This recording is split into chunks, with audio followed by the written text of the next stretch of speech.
Aujourd'hui, à notre chronique informatique au web avec Julie Lamontagne de Conception Web. D'abord, je vais te souhaiter bonjour, Julie. Bonjour, Ghislain. Bienvenue une autre fois. Merci. On va parler de comment faire un bon référencement Google. Quand on fait une recherche, comment faire pour que notre entreprise sorte dans les premiers, c'est ça? Exactement. Okay.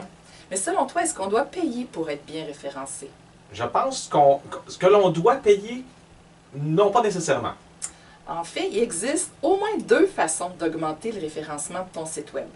Quand je parle de référencement, je parle effectivement de sortir dans les 10 premiers résultats de recherche sur Google. Je ne sais pas, Ghislain, si tu as déjà entendu parler du terme SEO. Non, pas vraiment. Bien, SEO, ça veut dire Search Engine Optimization. C'est l'optimisation sur les moteurs de recherche, donc Google. Tout ça, c'est contrôlé par un algorithme, donc c'est un code complexe qui détermine le rang des pages. Pour arriver à bien se positionner dans les résultats de recherche, on peut passer par une solution payante comme Google AdWords, qui depuis peu s'appelle Google Ads, ou par une solution gratuite qu'on appelle le référencement naturel. Avec la solution payante, tu as certainement déjà vu ça, Ghislain, en haut de la page dans les résultats de recherche, on voit un petit encadré vert dans lequel on voit le mot « Annonce » sous le titre de la page. Oui. Bien, c'est ça que tu vas obtenir si tu veux payer pour être affiché en haut de la première page des résultats. OK, oui.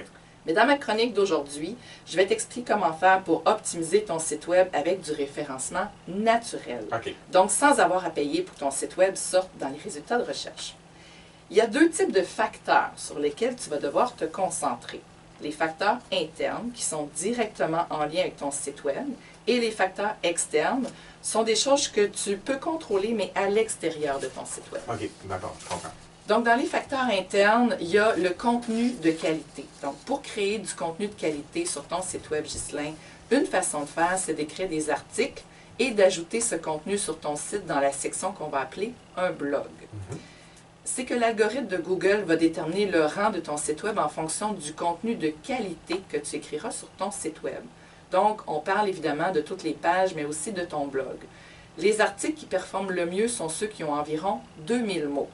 Donc, l'ajout de photos et ou de vidéos peut être avantageux aussi.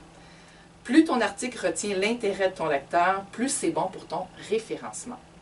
Donc, on parlera plus en détail des 5 étapes pour créer du contenu de qualité dans la chronique de la semaine prochaine. Un autre facteur interne, c'est le temps de téléchargement. Donc, c'est important de faire attention au temps de téléchargement de ton site Web, car si tes images et tes vidéos sont trop lourdes à télécharger, les gens n'attendront pas. Et si ton site Web n'est pas visité avec fréquence, ça nuit à ton référencement. OK.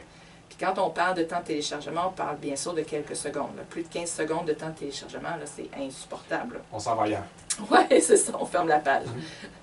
Les liens internes, c'est le troisième facteur pour ton référencement naturel. Je vais te partager une astuce, Ghislain. Lorsque j'écris un article de blog, j'y insère un ou des liens vers d'autres articles que j'ai déjà écrits afin que le lecteur puisse enrichir sa lecture et aller plus loin. Et ça, c'est une excellente pratique à adopter car le lecteur restera plus longtemps sur ton site Web, ce qui aide au référencement. Le taux de rebond, c'est le quatrième aspect c'est le quatrième facteur. Si un visiteur fait une recherche sur Google et arrive sur ton site Web et après quelques secondes, le contenu trouvé sur ton site Web ne correspond pas à ce qu'il cherchait, il va quitter ton site rapidement. C'est ce qu'on appelle le taux de rebond. Plus ton taux de rebond est élevé, plus tu es pénalisé pour ton référencement. Donc, c'est pourquoi la création de contenu de qualité est très importante. Et le cinquième facteur interne, c'est la durée moyenne de session. C'est le temps qu'un visiteur reste sur ton site Web qui va être pris en considération par Google. Il y a des facteurs externes, donc les taux de clics, les backlinks et les médias sociaux. J'en parlerai davantage sur mon site Web. Donc, toutes les notes de cette chronique se retrouvent sur mon site Web à l'adresse conceptionwebjl.com/8. On a appris un petit peu plus encore une fois cette semaine. Très intéressant.